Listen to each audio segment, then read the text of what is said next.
Welcome to Physics for You, the ideal physics study application by Akshay sir.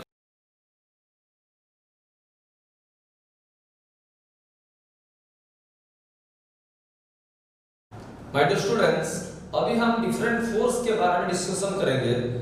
लिखिए, आप heading लीजिए free body diagram. देखिए free body diagram, free body diagram short में लिखिए FBD। मगर मैं अभी आपको फ्री बॉडी डायग्राम सिखाऊंगा।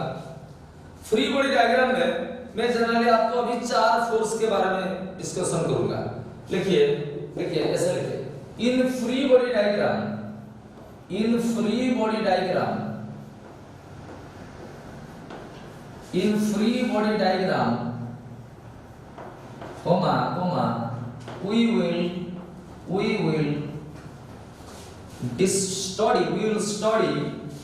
will study different forces acting on the body,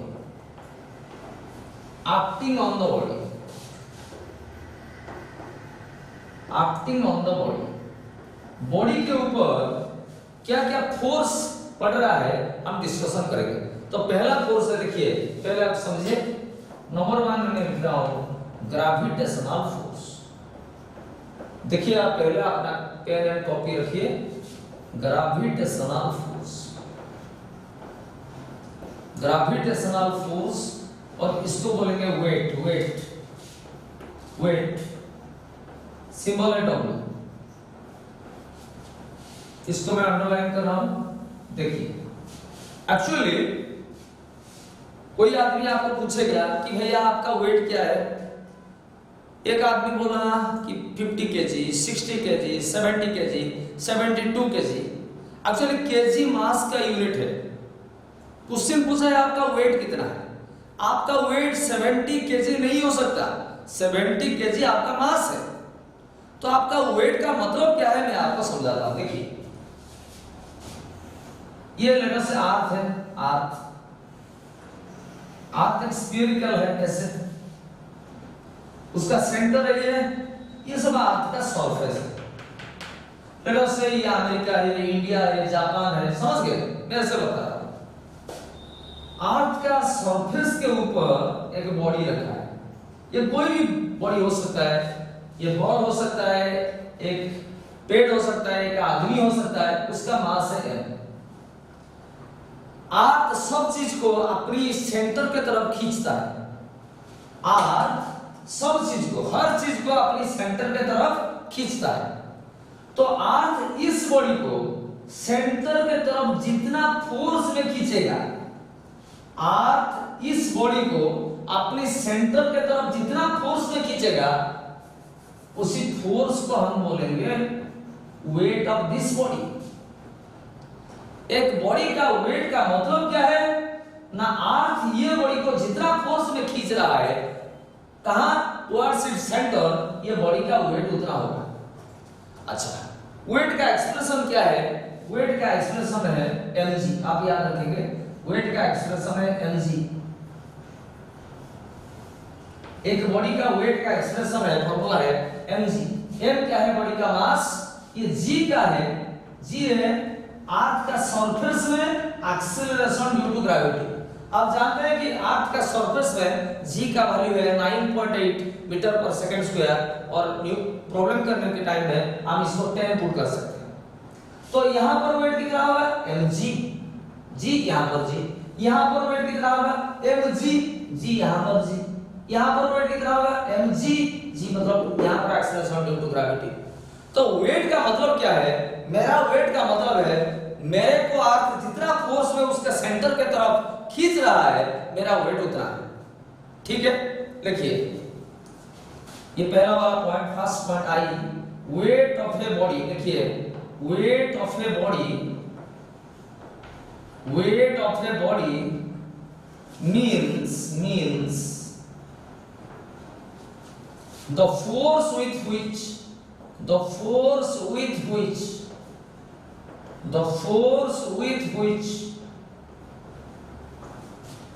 earth EARTH capital EARTH attracts यानी कि खींच रहा है that body towards its center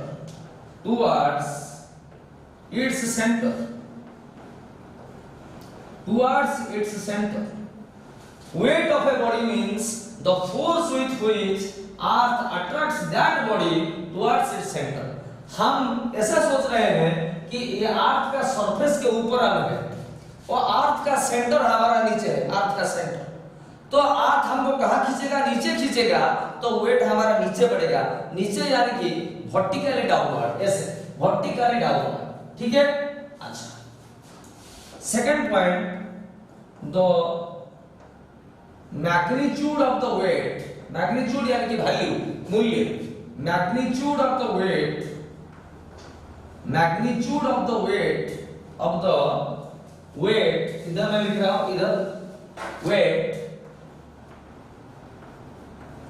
of a body of mass m on the surface of earth is weight का magnitude होगा, कितना होगा? mg। Wait क्या है? जिस फोर्स में अर्थ उसका सेंटर के तरफ हमको खींच रहा है, वेट का वैल्यू होगा mg। g क्या है? सरफेस में एक्सीलरेशन ड्यू टू ग्रेविटी। अब जिधर वेट निकाल रहे हैं उस जगह एक्सीलरेशन ड्यू टू ग्रेविटी को g बोलेंगे। होया g इज एक्सीलरेशन, मैं ऐसे लिख रहा हूं, acc ऊपर है, उसका मतलब है acceleration due to gravity on the surface of earth,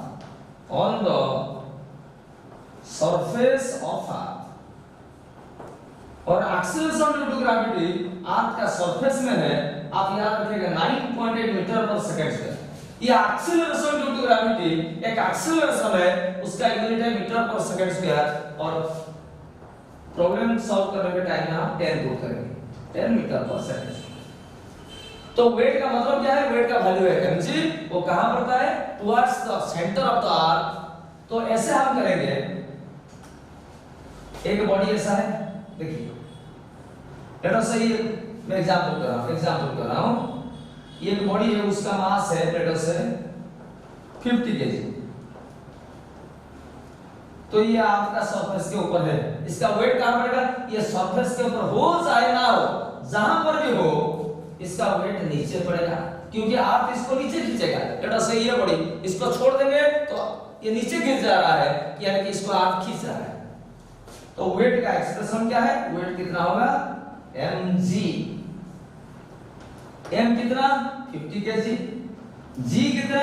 g का वैल्यू आपके सरफेस के ऊपर 10 है, तो ये हो जाएगा 50 × 10 500। वेट एक फोर्स है, इट्स यूनिट होगा न्यूटन। तो मेरा कहने का मतलब है, एक आदमी को पूछेगा कि तुम्हारा मास कितना है, वो बोलेगा 40 kg, तो उसका वेट कितना होगा? mg, यानी m मतलब 40 kg, g मतलब 10, ये हो जाएगा 400 न्यूटन। जिस आदमी का मास 52 kg है, उसका वेट होगा mg, यानी कि 52 × g का वैल्यू 10, 520 न्यूटन। तो वेट एक फोर्स है, उसका यूनिट है न्यूटन। जिसका मास है 72 kg, उसका वेट है होगा 720 न्यूटन। तो वेट हमेशा कहां बढ़ता है? Vertically downward. वेट का वैल्यू क्या है? mg है। वेट क्या है? फोर्स है। ये सब कर दीजिए, पॉज करके यहां से यहां तक।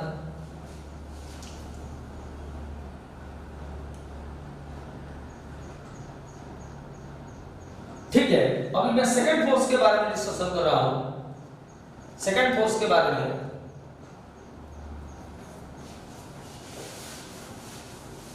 देखिए, वेट के बारे में हम डिस्कशन कर चुके हैं, उसको ग्रेविटेशनल फोर्स बोलते हैं। वेट हमेशा towards the centre of earth पड़ता है और उसका मैग्नीट्यूड कितना है mg। सेकंड फोर्स है नॉर्मल रिएक्शन।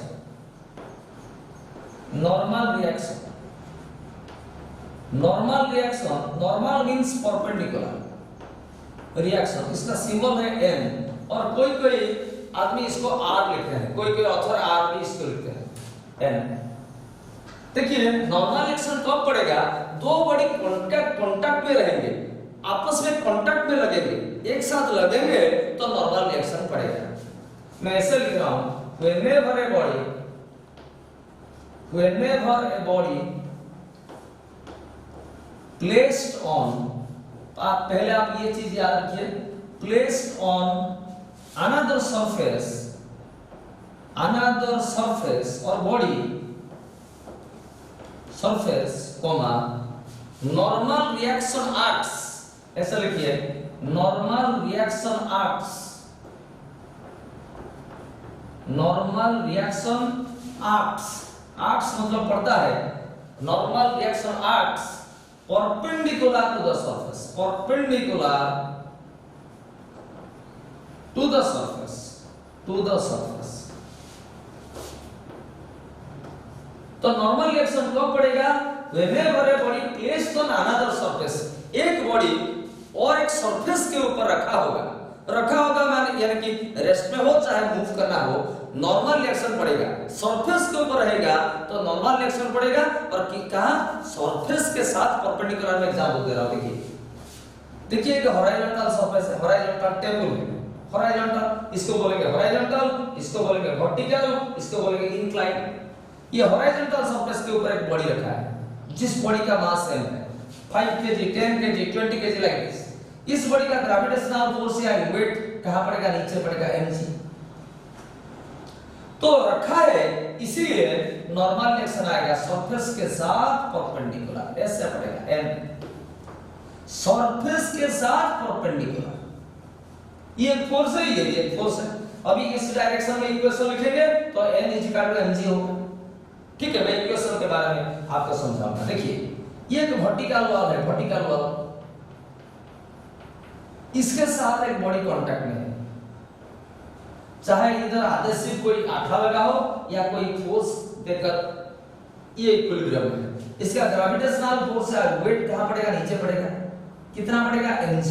इसको याद रखें, हमेशा वर्टिकली डाउनवर्ड, और नॉर्मल रिएक्शन कांटेक्ट में लगेगा, रखा होगा तो नॉर्मल रिएक्शन पड़ेगा और सरफेस के साथ परपेंडिकुलर ऐसे पड़ेगा, सरफेस के साथ परपेंडिकुलर ऐसे, सरफेस के साथ परपेंडिकुलर, सरफेस के साथ परपेंडिकुलर। ये एंगल 90 डिग्री होना चाहिए।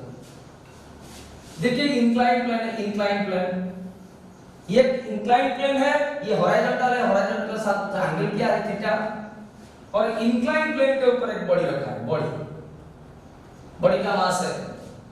इंक्लाइन प्लेन के ऊपर एक बॉडी रखा है, बॉडी का मास है, इसका ग्रेविटेशनल फोर्स है वेट नीचे पड़ेगा, नीचे ऑलवेज वर्टिकली डाउनवर्ड, इसे ऐसे mg।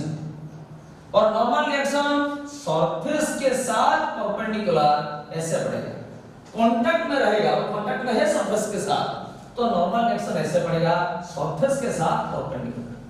समझ गए मेरी बात? अच्छा, लेट अस से ये इंक्लाइन प्लेन है, ये इंक्लाइन प्लेन है, ये एंगल थीटा, इसके ऊपर एक बॉडी रखा है, उसका मास है, ग्रेविटेशनल फोर्स कहां पड़ेगा, नीचे पड़ेगा, वर्टिकली डाउनवर्ड, कितना वेट mg।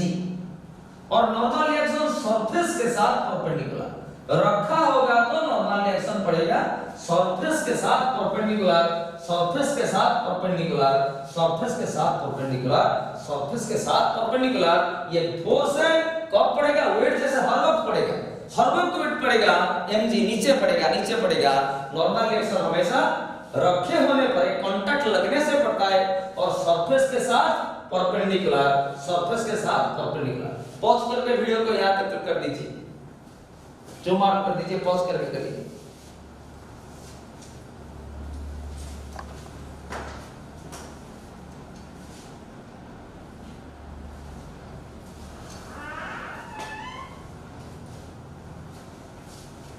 अच्छा, और एक बारे में चीज के बारे में बता रहा हूं। थर्ड फोर्स आपका है टेंशन। टेंशन या टेंसाइल फोर्स। टेंशन, उसका सिंबल है टी। देखिए ऐसा लिखिए, टेंशन इज डिफाइंड एज ये पहला वाला पॉइंट हम आई पॉइंट में, defined as the internal force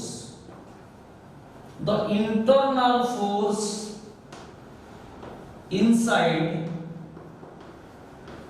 a string or rope or chain inside a string।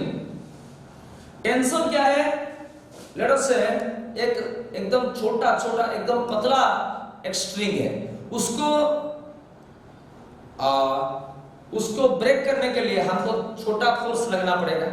एक मोटा सा स्ट्रिंग है, रोप है, उसको ब्रेक करने के लिए हमको ज्यादा फोर्स लगना पड़ेगा। तो स्ट्रिंग के अंदर फोर्स को बोलते हैं tension. Tension is defined as the internal force inside the string. जितना धागा एकदम छोटा हो, वीक हो, उसका टेंशन कम है। जितना वो स्ट्रांग हो, पूरा स्ट्रांग हो, उसका टेंशन उतना ज्यादा है। और टेंशन का डायरेक्शन क्या है? जैसे वेट का डायरेक्शन हमेशा ग्रेविटेशनल फोर्स का वर्टिकल डाउनवर्ड होता है, एनर्जी। जैसे नॉर्मल रिएक्शन हमेशा रखने से पड़ता है, कोई कांटेक्ट में रखने से पड़ता है और सरफेस के साथ परपेंडिकुलर, वैसे टेंशन हमेशा बॉडी से आगे पड़ता है। देखिए tension is always, second point देखिए, tension is always away from the body. Tension हमेशा बॉडी से आगे पड़ता है। मैं आपको एग्जांपल दे रहा हूं, देखिए मैं ऐसे एग्जांपल दे रहा हूं। देखिए हमेशा बॉडी से आगे, देखिए ये एक सीलिंग है, सीलिंग से ये स्ट्रिंग में एक ब्लॉक ऐसे सस्पेंड हुआ है, झूला हुआ है, सस्पेंड हुआ है। इस ब्लॉक का मास समझ लीजिए। इसका फ्री बॉडी डायग्राम करेंगे तो इसका ग्रेविटेशनल फोर्स से वेट नीचे आएगा, कितना आएगा, mg, और डायरेक्शन हर वक्त देंगे। और स्ट्रिंग में एक टेंशन रहेगा, स्ट्रिंग होगा तो टेंशन रहेगा। टेंशन हमेशा बॉडी से आगे पड़ता है। देखिए बॉडी से आगे, वेट हर वक्त नीचे, toward the centre of earth. और हम सोच रहे हैं कि हमारा सेंटर, अर्थ का सेंटर हमारा एकदम नीचे है, तो ग्रेविटेशनल फोर्स नीचे आएगा, mg, और टेंशन हमेशा बॉडी से आगे, अपवर्ड नहीं, बॉडी से आगे। जैसे ऐसे होगा, दो स्ट्रिंग है, ये एक स्ट्रिंग है, ये एक स्ट्रिंग है, ऐसे ये अलग स्ट्रिंग है तो अलग टेंशन आएगा, T1 T2। समझ गए मेरे बात? ये ब्लॉक का मास है, इसका ग्रेविटेशनल फोर्स कहां आएगा, नीचे, mg। टेंशन जो T1 है ना, वो बॉडी से आगे पड़ेगा, ऐसे बॉडी से आगे। ये टेंशन T2 बॉडी से आगे, ऐसे आएगा, ऐसे बॉडी से आगे।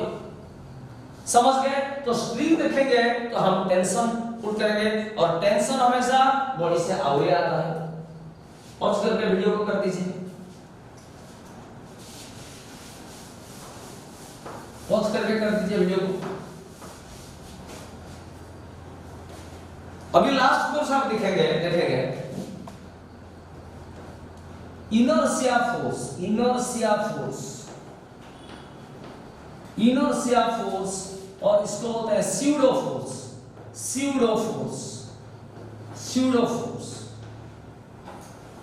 इसके बारे में डी आलम्बार्ट्स ने प्रिंसिपल दिए। डी आलम्बार्ट्स एक साइंटिस्ट थे। स्यूडो फोर्स और इनर्शिया फोर्स क्या है? देखिए ये क्या है, एक बॉडी, सब बॉडी का कुछ ना कुछ मास होता है, 5 केजी, 10 केजी, 100 ग्राम, 200 ग्राम। बॉडी जहां एक्सीलरेशन करता है, जिस डायरेक्शन में बॉडी एक्सीलरेशन करता है, एक्सीलरेशन का मतलब क्या है, वेलोसिटी बढ़ना। जिस डायरेक्शन में एक्सीलरेशन करता है उसका ऑपोजिट डायरेक्शन में स्यूडो फोर्स आता है। स्यूडो फोर्स, स्पेलिंग ठीक से देखिए, स्यूडो फोर्स। और स्यूडो फोर्स का वैल्यू होता है ma। क्या वैल्यू होता है? ma। आप जानते हैं फोर्स का वैल्यू है मास इनटू एक्सीलरेशन। तो जिस दिशा में एक्सेलरेशन होगा उसका अपोजिट दिशा में स्यूडो फोर्स आता है, उसका वैल्यू है ma।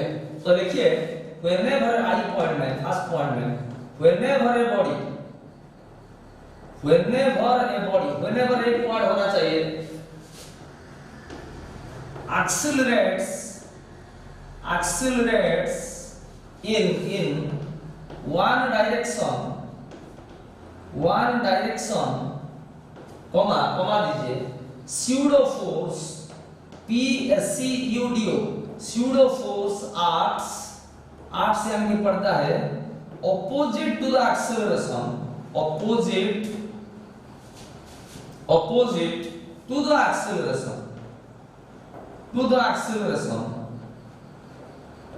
एक्सेलरेशन का ऑपोजिट पड़ेगा whose magnitude यानी कि मूल्य, value, magnitude is ma। Pseudo force का मैग्नीट्यूड कितना है ma। ये फिगर बनाइए बगल में, ये बॉडी लीजिए बगल में यानी कि नीचे बनाइए, उसका मास दीजिए m, राइट का एक्सेलरेशन करेगा तो स्यूडो फोर्स, ये डॉटेड सिंबल दीजिए, स्यूडो का मतलब है फॉल्स फोर्स ma। एक्सेलरेशन का ऑपोजिट दिशा में डायरेक्शन दीजिए ma लिखिए। मैं एग्जांपल दे रहा हूं, लेट अस से मैं से आपको एग्जांपल दे रहा हूं।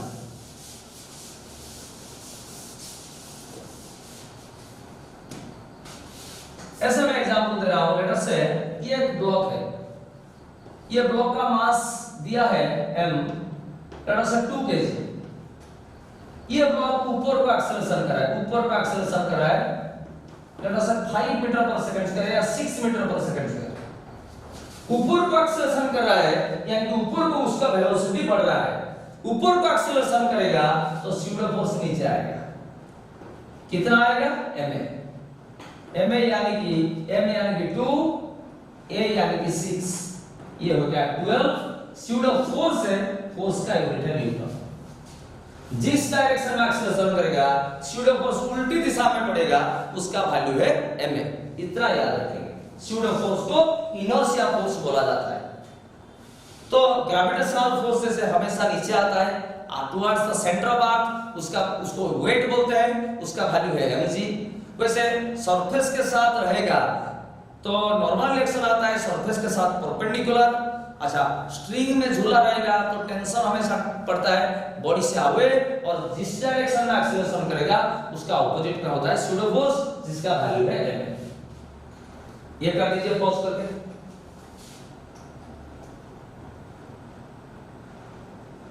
अच्छा, अभी मैं आपको एक कंपोनेंट के बारे में बता रहा हूं, सम आइडिया अबाउट कंपोनेंट,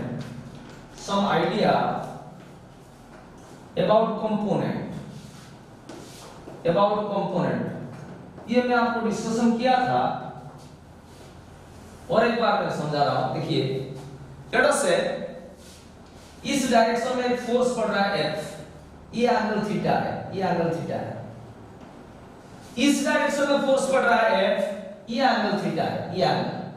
तो जिस डायरेक्शन में थीटा, उस डायरेक्शन में cos कंपोनेंट पड़ेगा F, इस डायरेक्शन में थीटा तो इस डायरेक्शन में पड़ेगा F cos थीटा। कितना फोर्स आएगा F cos थीटा, ये फोर्स है इसीलिए इसका कंपोनेंट भी फोर्स है, तो F cos theta. cos component के साथ परपेंडिकुलर आएगा sin कंपोनेंट, ये आएगा F sin theta. cos component के साथ परपेंडिकुलर आएगा sin कंपोनेंट, और बीच में जाएगा रिजल्टेंट F। बीच में मतलब cos कंपोनेंट और sin कंपोनेंट के अंदर एंगल है 90 डिग्री, उसके बीच कहां भी जा सकता है रिजल्टेंट F। तो जिधर थीटा होगा उधर cos कंपोनेंट आएगा। मैं एग्जांपल दे रहा हूं, लेट अस से इस डायरेक्शन में फोर्स पड़ा है 20 न्यूटन, ये एंगल थीटा है, लेट अस से 30 डिग्री है। तो मैं उससे पूछा इस डायरेक्शन में कितना फोर्स लगेगा, इस डायरेक्शन में कितना फोर्स लगेगा, तो 20 इस डायरेक्शन में थीटा, तो इस डायरेक्शन में फोर्स लगेगा 20 cos थीटा, थीटा यानी कि 30 डिग्री, और cos के साथ परपेंडिकुलर इसी डायरेक्शन में फोर्स लगेगा, बोलिए 20 sin थीटा यानी कि 20 sin थीटा।